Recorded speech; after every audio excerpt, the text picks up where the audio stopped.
আমার মনে হয় মেয়েদের নাইট ডিউটি বন্ধ করা থেকে ছেলেদেরকে, মানে যারা ছেলেদের বলবো না, যে পোটেনশিয়াল রেপিস্ট বা যারা এরকম প্রেডেটার মনোভাবাপন্ন তাদের বিরুদ্ধে স্ট্রং থেকে স্ট্রংতর শাস্তি নিয়ে আসা উচিত।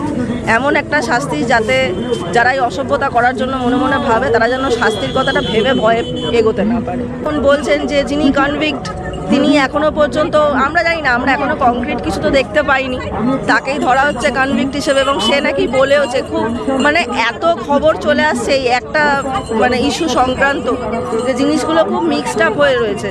তো আমাদের কাছে এখনো পর্যন্ত এমন কিছু আমরা দেখছি না যেটা থেকে আমরা বলতে পারি যে হ্যাঁ কিছু একটা হলো যেটা আমাদের কাছে স্যাটিসফ্যাক্টরি গোছর হয়ে উঠছে। তো সেটা হলে আমরা খুশি হব। আজকেও আমরা পথে নামছি এবং আমার মনে হয় প্রত্যেকটা মিছিল, সেটা বড় রাস্তায় বেরোক, সেটা একটা পাড়ার গলিতে বেরোক, এগুলো এক একটা রিমাইন্ডার যে আমরা এখনো ভুলিনি, আমাদের মাথায় এখনো ঘটনাটা রয়েছে।